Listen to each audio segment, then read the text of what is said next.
So this verse in Srimad Bhagavatam says that generally whatever activities we do, mantratas tantrasats chidram. Chidram means pore in something. So the word chidra means here that there is some fault in whatever we do because we are Kali Yuga souls. In the beginning of the Bhagavatam, it says, Prayena alpayusha sabhya kalo asmin yuge jana manda sumandha matayor manda bhagahi upadruta. In Kali Yuga, people are very less intelligent and they are unfortunate because the Satyuga people, they are more focused. They can meditate on the Supreme Lord.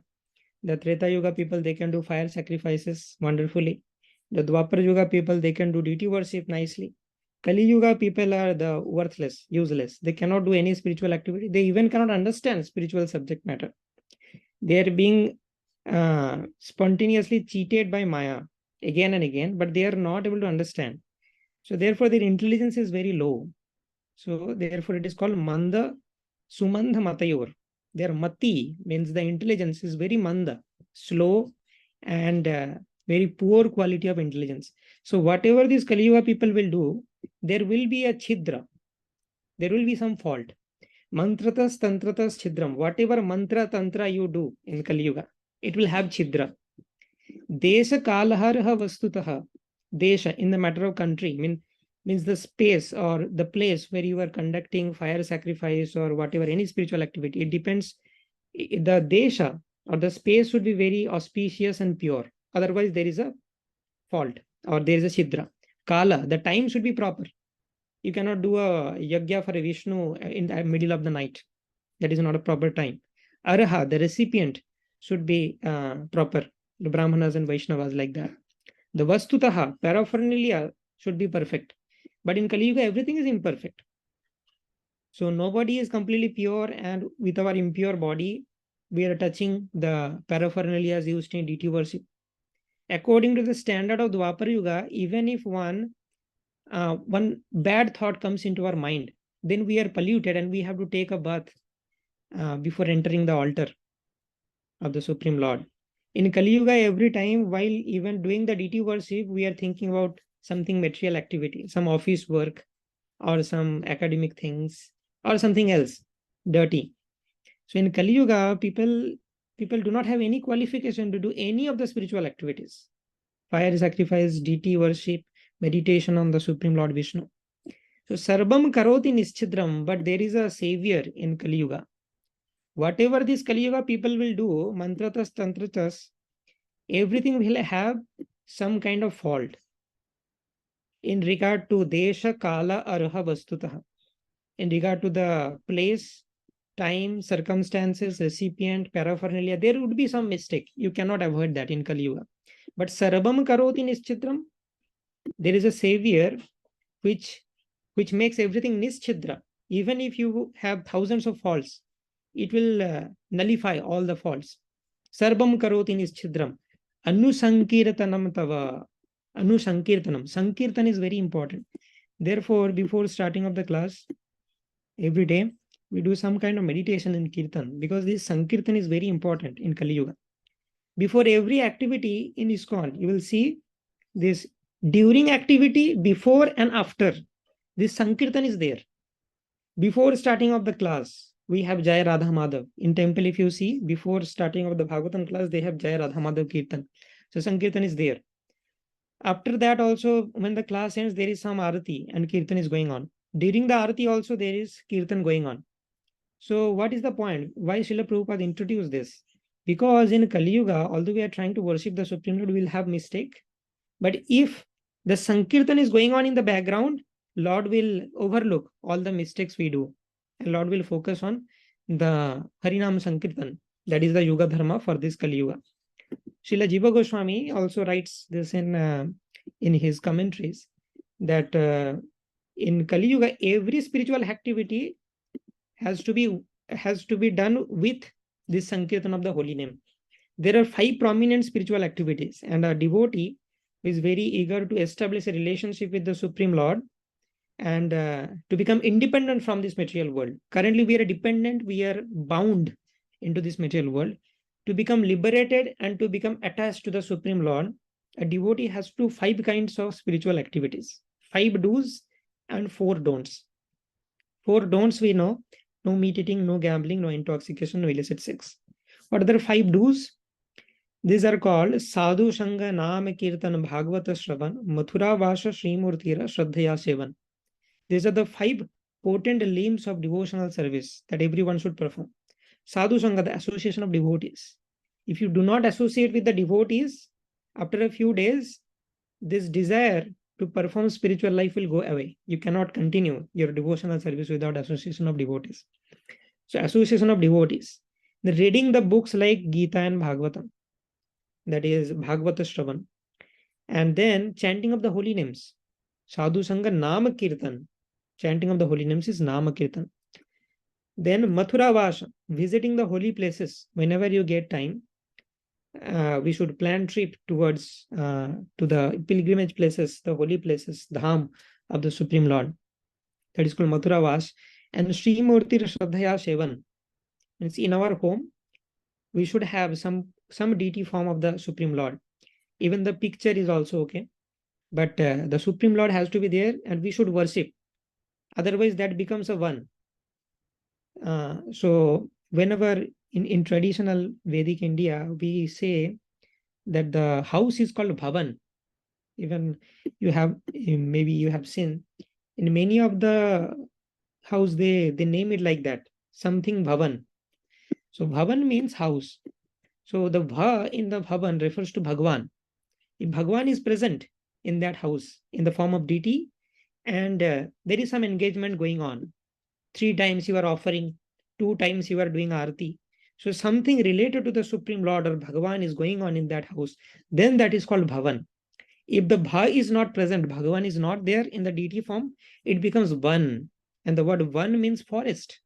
It's like some animals are there in the forest and they will quarrel and all the animalistic things will happen. That is not a human civilization. It has to be called Bhavan. So Bhagavan has to be present. If Bhagavan is present, everything will be organized. Just like Krishna was present with Arjuna and everything was organized.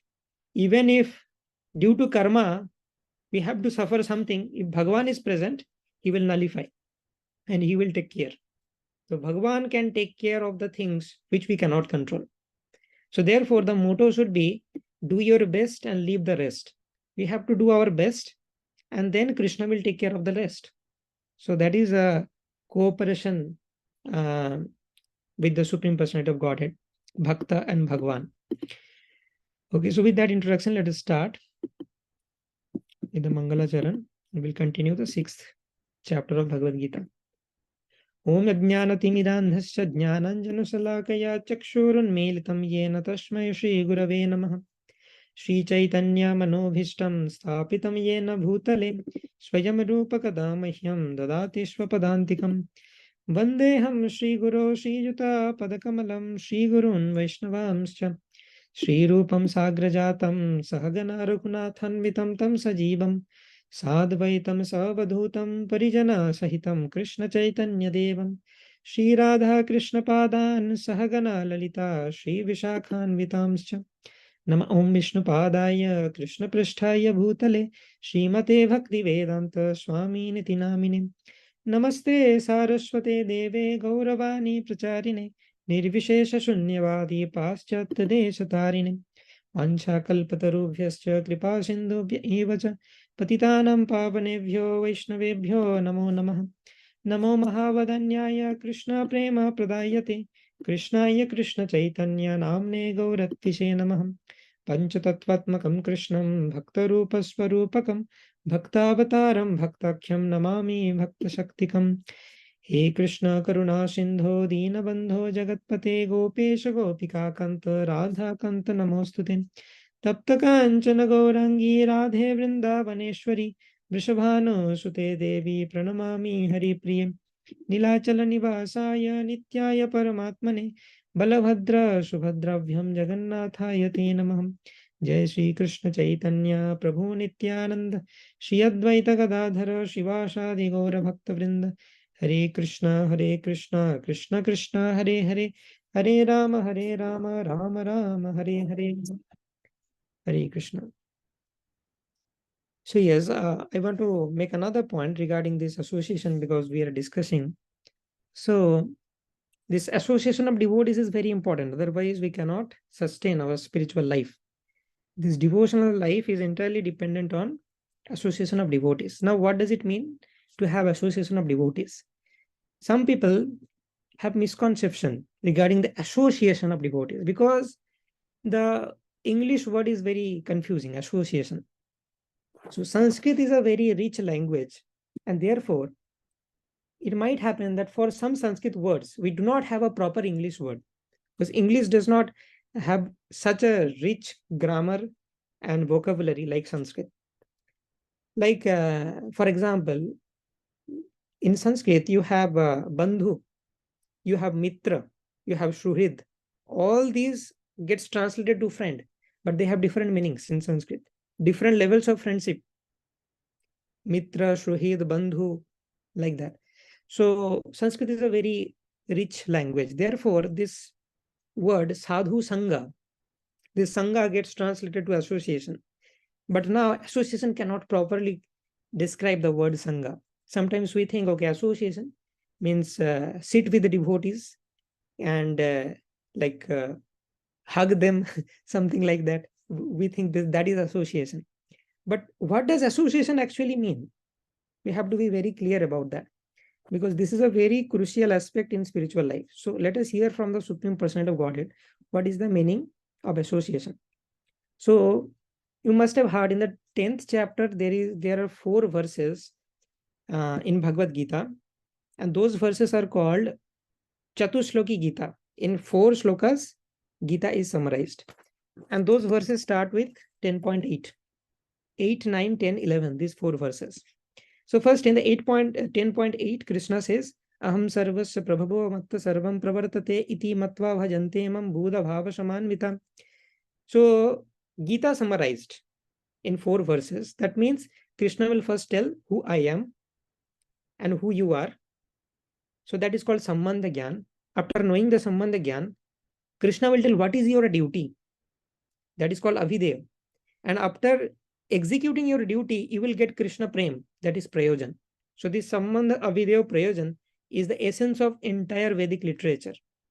Krishna is the Supreme Personality of Godhead, and I am a spirit soul. I am eternal servant of Krishna. In these 3 statements, the Sambandha Gyan is summarized. Avideya means after knowing my position, what should I do? I should serve the Supreme Lord by the process of Navavidha Bhakti. Shravanam Kirtanam Vishnu, Smaranam Padashevanam, Archanam Vandanam Dasyam Shakyam Atmanivedanam. So these 9 limbs of devotional service, that is called Avideya. And then what I will get? Krishna Prem. Krishna Prem is the ultimate Prayojan. So the entire Vedic literature is summarized in these 7-8 lines. Sambandha Gyan, Avidya Gyan, and Prayojan Gyan. To understand this, we have to churn much. But for some fortunate people, they do not need much philosophy. They understand in simple words.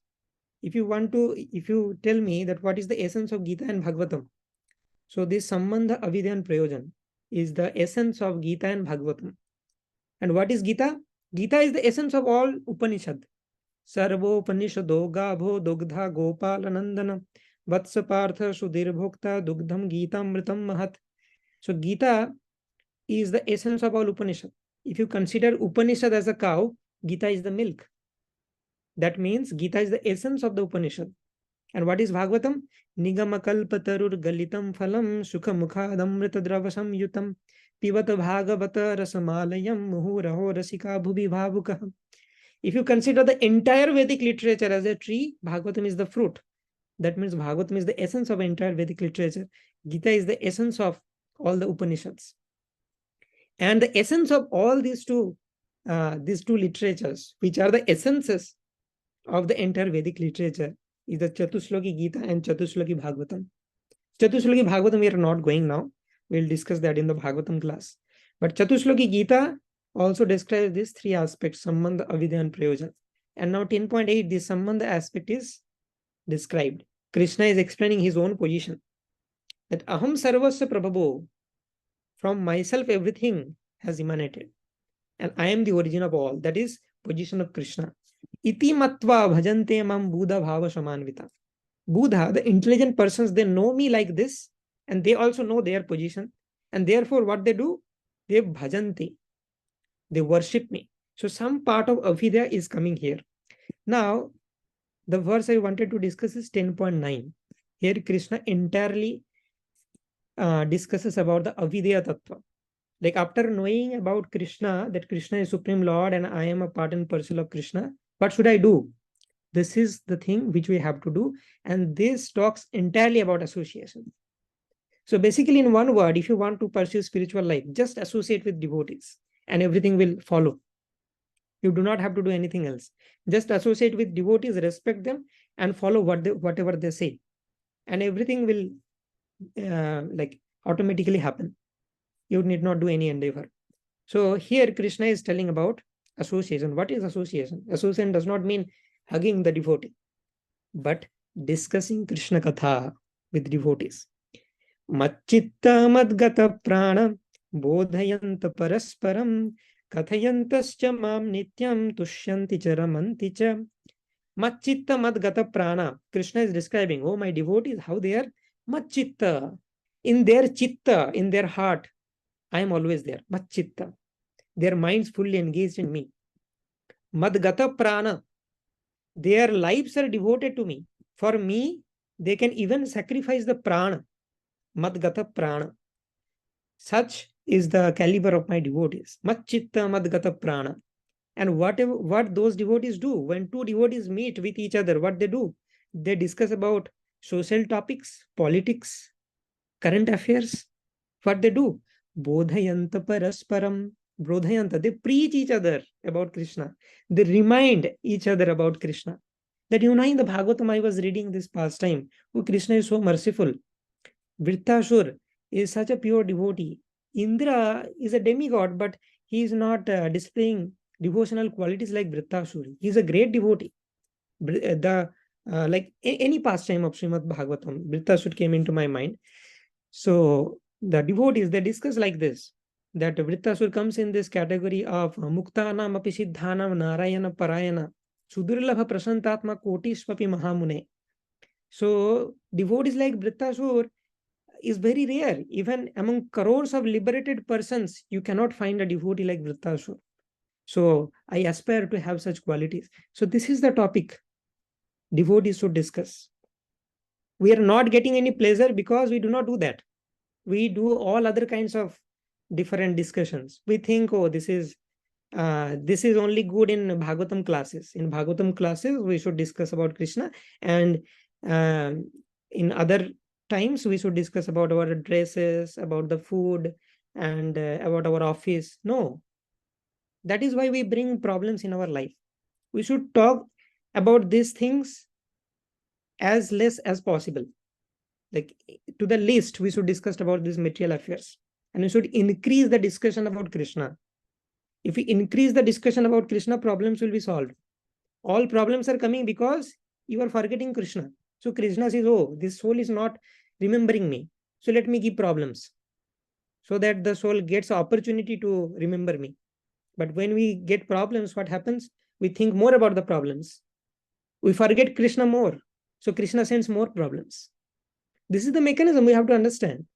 In a scientific world, we cannot be a dull person. Without knowing the mechanism of the universe, without knowing the mechanism of life, we cannot operate our life. We have to know why these problems are coming. This modern science will not be able to explain that because it cannot go beyond the gross things. Study of gross matter, physics. Study of gross chemicals, chemistry. Study of computers, computer science. Everything gross. But why problems come into our life? Science cannot explain. Science can explain. Spiritual science can explain. But modern science cannot. But as a student of science, we should know all these different kinds of science. Science means finding out the truth. And Gita speaks about the truth. And therefore, this is also a science. If you practice, you can see the results. Susukham kartum avyayam. So therefore, this is a very important instruction given by Krishna, that whenever we two devotees meet, speak about Krishna. If you do not know much about Krishna, inquire about Krishna and let the other devotee speak. Hear about Krishna. But somehow do something with Krishna. Do not do any other things. Then problems will come. And by discussing this, Kathayantascha Mam Nityam, by discussing about Krishna, what happens? Tushyanti cha Ramanti cha. Tushyanti, they become pleased, and Ramanti, they enjoy transcendental bliss. All these things we are reading, transcendental bliss, pleased, but in our life we are depressed. Why? Because we are not following the first two lines of this verse. Therefore, the last two lines are not coming into our life. And because we do not perform these first two lines, we think, oh, all these things are theoretical. No, these are not theoretical. This is very practical. But because we do not do, we are not experiencing that. So we have to change this way of life. Krishna consciousness does not take a lot of time. It is a way of life. You do the same things. It takes same time, but in a different mood and different consciousness. When you are talking with some person, if you talk about Krishna or if you talk about material affairs, both will take equal time, but the result will be drastically different. So we should not give that excuse that I do not have time for Krishna consciousness. So you have to do the same activity with same time, but in a different consciousness. So it does not require any time from you. Like you, in our daily life, we do some kinds of refreshing activity. We go through the feeds of the Instagram, replace that with chanting and replace that with hearing Krishna Katha. That is also one form of refreshment. So the time is same, but it is a way of life. My way of life is I refresh in this way. So it's not about time. It's about understanding and becoming fortunate enough to understand that. Not all people can understand these things. Like when Srila Prabhupada introduced this Krishna consciousness and these 4 regulatory principles, the American people were telling that if we do not do these 4 things, no meat eating, no gambling, no intoxication, no illicit sex, what is remaining in my life? I should commit suicide. So they do not have any other conception of greater happiness other than these 4 things. How poor they are. So we have to broaden our mind. We have to be receptive and also be humble and prayerful, because to understand this spiritual knowledge, we require mercy from the Supreme Lord, and that comes from humility. We should not say that we know everything. With a very simple observation, we can refute that. In our life, you just recollect how many times it happened that whatever you wanted, that became like you got that. That is very rare. In most of the time, whatever we plan, that does not happen. And something else happens and we have to adjust. So that shows that we are not the supreme controller. We are utterly controlled. We do not have any power, but still we are very proud. We think we know everything. We do not need anyone's guidance. Why should I read Gita? I am okay. No, I'm not okay. What I want, it's not happening. That is the evidence that I am not the supreme controller. Krishna is the supreme controller. And because Krishna is the supreme controller, you must know how he controls. The mechanism of control mechanism that is given in Gita. And if you can align with that control mechanism, your life will become very smooth. That is the whole point of Gita. Okay, let us come back here. Otherwise, I'll be distracted. So we were discussing this Dhyana Yoga. That is a form of Ashtanga Yoga. And we have discussed some portions of Ashtanga Yoga. Now, from 10 to 32, Krishna will describe in detail about the Ashtanga Yoga process. So basically, Ashtanga Yoga means Ashta Anga. Ashta means 8 and Anga means limbs. Ashtanga Yoga refers to a yoga system that has 8 limbs. What are those 8 limbs? The 8 limbs are Yama, Niyama, Asana, Pranayam, Pratyahar, Dharana, Dhyana, Samadhi. So these are the 8 stages. Yama, Niyama means, Yama means don'ts and Niyama means do's. In all yogas, you have some don'ts and do's. So just like the don'ts will be, you should not let your mind go freely. You should not let your senses enjoy freely. So these are the things. In our Bhakti Yoga, Srila Prabhupada has also given Yama and Niyamas. These are the do's and don'ts. We have discussed already. What are the don'ts? No meat eating, no gambling, no intoxication, no illicit sex. What are the do's? Sadhu Sangha, Nama Kirtan, Bhagavata Shravan, Mathura Vasha, Shri Murti, Shraddhaya Shevan. Associating with devotees, reading books like Gita and Bhagavatam, chanting of the holy names of the Supreme Lord, eating only Krishna Prasad as diet, worshipping the deity form of the Lord, visiting the holy dhams. So these are the do's and don'ts in our Bhakti Yoga. Similarly, in Ashtanga Yoga, also we have some yama and niyamas, some don'ts and do's. Then comes asana. The posture is very important in Ashtanga Yoga. You have to be seated in a perfect posture. Otherwise, it will not happen. But that restriction is not there in Bhakti Yoga. You can chant in any state. You still get the benefit. So that is the supremacy of Bhakti Yoga. Because Kali Yoga people will make some mistake in the posture also. So therefore, the Supreme Lord has given this easy process. Easy and most powerful.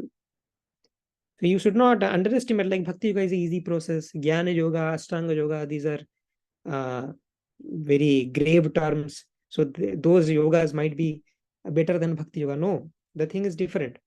In Kali Yuga, people are very, very fallen. And they are very much diseased. So therefore, you need the strongest medicine to cure them. And now Bhakti Yoga is the strongest medicine, which can cure even the Kali Yuga souls. No other yoga can think of delivering Kali Yuga souls. They are not as powerful as Bhakti Yoga to deliver Kali Yuga souls. Only Bhakti Yoga can do that. And for Kali Yuga souls to perform that, it has to be easy. So therefore, Bhakti Yoga is a special yoga devised by the Supreme Lord, which is easy also and strongest also. And at the end of this chapter, Krishna will tell that. In the 6th chapter's 47th sloka, Krishna says, Yoginam api sarvesham madgate anantaratmanah shraddhavan bhajate yo maam same yuktatamo mata. This bhajate words come from bhakti. So when Arjuna declared after hearing this Ashtanga Yoga that Krishna, thank you for explaining this Ashtanga Yoga, but I cannot do it. It is very difficult for me. And who is this Arjuna? This Arjuna defeated Lord Shiva once in a battle. This Arjuna can control the wind. Can you control the wind? Like when a hurricane storm is coming, can you stop that? Can you even think of stopping that? But Arjuna can do. Arjuna is such a powerful person. And his mind and senses are properly controlled. One of the names of Arjuna is called Gudakesha. Arjuna has conquered over sleep. So Arjuna does not need sleep at all. He has controlled the senses in such a way that he does not need sleep. How many of us can be in that stage that we do not need sleep at all? Not for 1-2 days, but for eternity, I do not need sleep. Can we do that?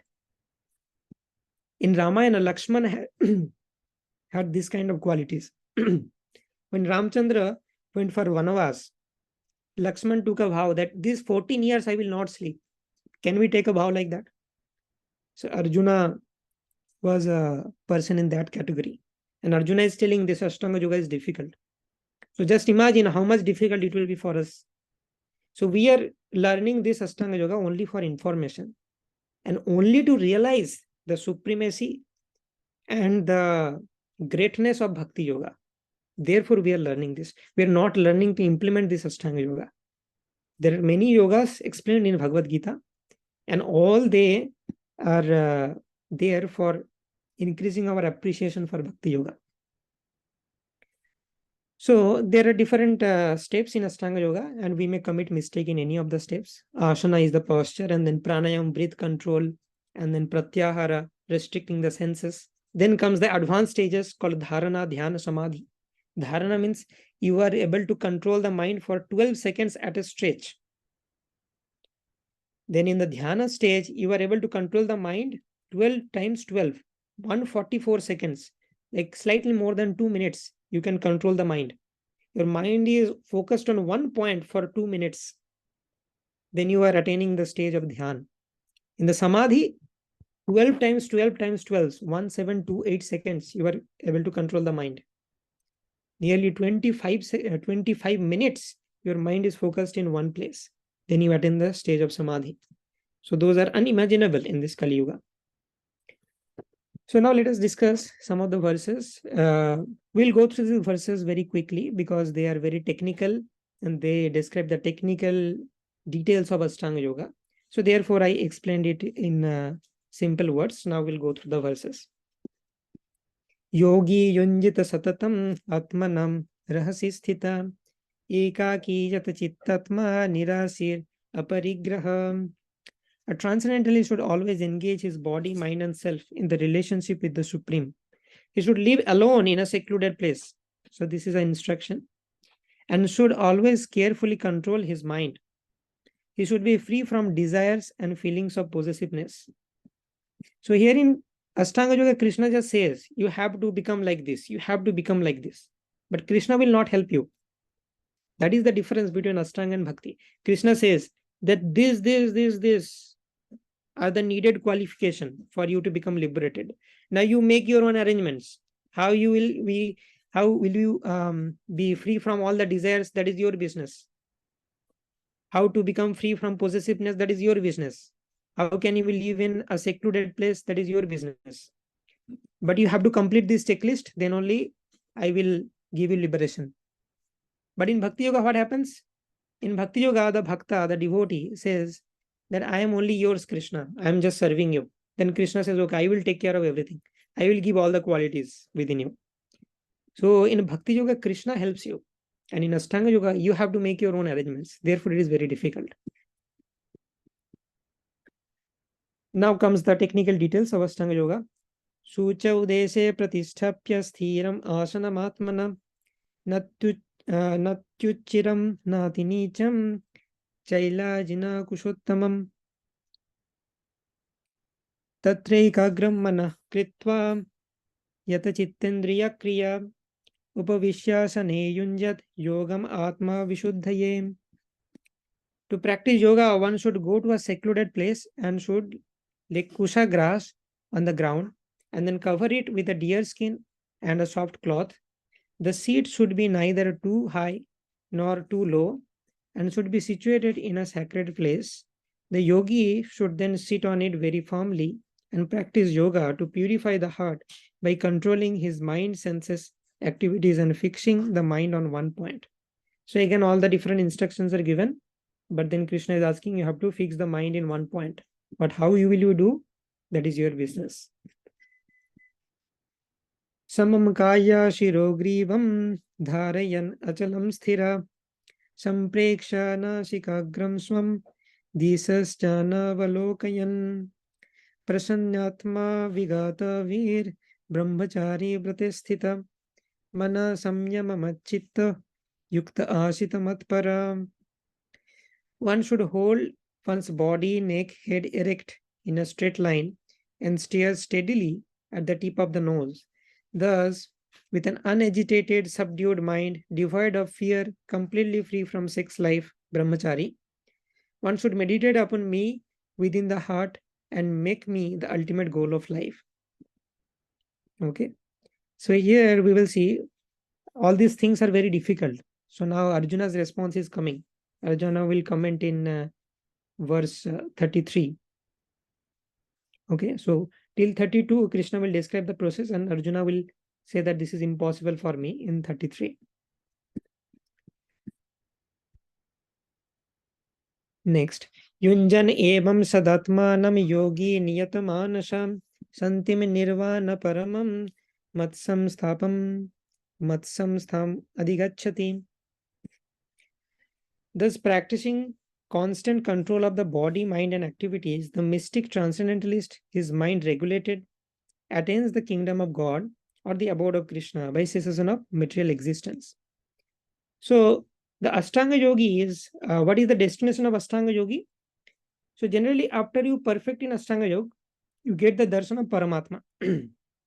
After you get the darshan of Paramatma, if you have a devotional inclination, you will develop some devotion towards Paramatma. And then you will start Bhakti Yoga. And then you will go back to Krishna Loka. But there is another option which you can take.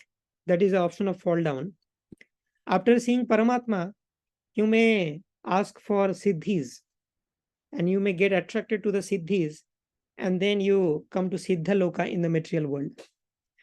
So in Ashtanga Yoga, you may get attracted to different siddhis, anima, mahima, laghima, like walking on the water, and then whatever you want, that will happen, controlling someone. All these different kinds of siddhis are available. Knowing what is going on inside others' mind, all these different siddhis are there, and you can attain that by Ashtanga Yoga. But if you get attracted to those siddhis, your spiritual progress gets stopped there. Natyasnatastu yogosti nachaikantam anasnataham nachati swapnaseelasya jagrato naiva charjunam. There is no possibility of once becoming a yogi, O Arjuna, if one eats too much or eats too little, sleeps too much or does not sleep enough.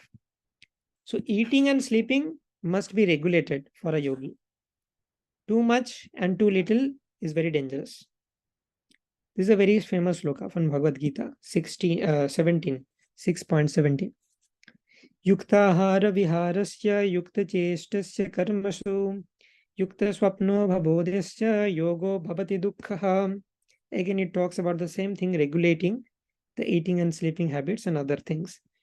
He who is regulated in his habits of eating, sleeping, recreation, and work can mitigate all the material pains by practicing the yoga system. So Krishna is giving another formula that you have to be regulated in your material endeavors and spiritual practice. Then you can mitigate all material pains. Everyone wants this, right? That no material pains come to us. So for that, what we have to do? We have to become regulated. Like chanting should be very regulated. It's not like one day I'm chanting 2 rounds, next day 4 rounds, then no rounds, then one day I chant 16 rounds. No, there has to be steady. Steadily you come to 16 rounds. In spiritual life, also in the material life, you have to become steady. If you are steady and regulated, in material career also you will do well, and in spiritual life, your spiritual understanding will grow, and you will be able to face the setbacks of life, the upheavals of life. You'll be smoothly transitioning through life. Spiritual and material life depends on your regulated practices. Very important instruction by Krishna. Yada viniyatam chittam atmanyeva tistatem nispriha sarva kamebhyo yukto ityuchyate tada. When the yogi, by practice of yoga, disciplines his mental activities and becomes situated in transcendence, devoid of all material desires, he is said to be well established in yoga. So for a yogi to be well established, he has to be devoid of all material desires. By practicing Ashtanga Yoga, he becomes like that. But in Bhakti Yoga, it is very easy. You engage your mind in Krishna's service, and just by engaging the mind in Krishna's service, it becomes purified. It becomes devoid of all material desires. So in Bhakti Yoga, it becomes very easy. And Prabhupada is citing that example only. That here, Ambarish Maharaj is quoted from Srimad Bhagavatam 9th canto. So Ambarish Maharaj engaged the mind in Krishna's service, the mind in thinking about Krishna, and all other senses in serving Krishna. So automatically they become controlled. For Ashtanga Yogi, you have to put a lot of endeavor to control the mind and your senses. But for a Bhakti Yogi, it is very easy. Just engage in the service of Krishna. So whenever we should visit temple and do some practical seva to serve Krishna, engage our hands in garland making, decorating Krishna, or sabzi cutting. Some service we have to do with our senses. Then the senses will be controlled. With our mind, we should think about Krishna, think about what we heard in the class, contemplate about the verses of Bhagavad Gita, or memorize the verses. In this way, we can engage the mind in Krishna's service. Also, we have the deity form in our home. That is mandatory. Otherwise, our home is a jungle. And we should serve that deity form, do arati, do bhoga offering. All these are engaging our senses in the service of Krishna. And that will lead to sense control and mind control. And the more sense and mind control you are, more free you are, and you will be doing good in both material and spiritual life. Yatro paramante chittam niruddham yoga sevaya Yatra chaivatmanatmanam pashyanatmani tushyati sukham atyantikam yatyad buddhi graham matindriyam vetti yatra na chaivaham स्थितस् चलति तत्त्वताम् यं लब्ध्वा च परं लाभं मन्यते नाधिकं ततं यस्मिन् स्थितो न दुःखेन गुरुणापि विचाल्यते तं विद्यद् दुःखसंयोग वियोगं योगसंज्ञितम्. In the stage of perfection called trance or samadhi, one's mind is completely restrained from material mental activities by practice of yoga. This perfection is characterized by one's ability to see the self by the pure mind and to relish and rejoice in the self. In that joyous state, one is situated in boundless transcendental happiness, realized through transcendental senses. Established thus, one never departs from the truth, and upon gaining this, he thinks there is no greater gain. Being situated in such a position, one is never shaken, even in the midst of greatest difficulty. This indeed is actual freedom from all miseries arising from material contact. So basically in the material world, whatever miseries we have and whatever problems we have, we can mitigate that if we attain that stage of Atmaram, where we are, where the perfection is characterized by one's ability to see the self by the pure mind. The mind becomes pure, devoid of all material desires, to release and rejoice in the self. This is called the state of Atmaram. I have explained multiple times. This is a very important term called Atmaram. That means I do not have to be dependent on this external material world for my happiness. I rejoice in the self. So to attain that stage, you should follow all these steps of Ashtanga Yoga. And the same stage can be attained very easily through Bhakti Yoga. Okay, next. Sa nischayena yoktavyo yogo nirvinna chetasam sankalpa pravavan kamam yakta sarvam asheshataham manasaivendriyagramam viniyamya samantataham. One should engage oneself in the practice of yoga with determination and faith. The yoga practice should be with determination and faith. In our Bhakti Yoga also, we have to be properly determined and very regulated. And the faith is very important. Our faith has to be there in the process. We should not do it ritualistically that, okay, somebody has told me to chant, therefore I'm chanting. No, you should understand the science behind this chanting. And if doubts are coming, you should clarify. By clarifying the doubts, we get the faith. Our faith becomes stronger. And not be deviated from the path. One should abandon without exception all material desires born of mental speculation and thus control all the senses on all sides by the mind. Sanaisaner uparamed buddhya dhriti grihitayam atmasamsthanam manah kritva nakinchid apichintayet. Gradually, step by step, one should become situated in the trance by means of intelligence sustained by full conviction. And thus, the mind should be fixed on the self alone and should think of nothing else. So, the mind has to be fixed on self, and the mind should not think of nothing else. Mind should not think of anything else. That means again the mind control. So, this mind control and sense control will come again and again because that is the essence of Ashtanga Yoga.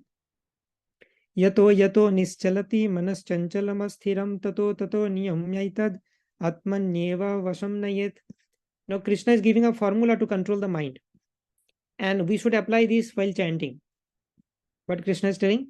From wherever the mind wanders due to its flickering and unsteady nature, one must certainly withdraw it and bring back under the control of the self. So during chanting, mind will go. This is the nature of the mind. Mind will be very restless. But you have to realize, you have to remind you again and again, no, mind should not go into other places. It should be focused in the Krishna Nam. Hare Krishna, Krishna Krishna, Hare Hare, Hare Rama, Rama Rama, Hare Hare. So you should bring back the mind again and again if it is going to other places. Prasanta manasam hyenam yoginam sukhamuttamam upaiti snata rajasam Brahma Bhutam Akalmasam. The yogi whose mind is fixed in me verily attains the highest perfection of this transcendental happiness. He is beyond the mode of passion. Now, the mind has to be controlled and focused on me. It's not I focus the mind and I focus the mind on other demigods or any other things. The mind should be focused in Krishna. And whenever we have to execute our material duty, we should do that. But most of the time, we should focus our mind on Krishna, unless it is required to focus our mind to some of our material duties. The more we focus our mind on Krishna, the more pure it will become. And that will become beyond the mode of passion. He realizes his qualitative identity with the Supreme, and thus he is freed from all reactions to past deeds. Reactions to past deeds means the karma, the bondage of karma. Karma will destroy.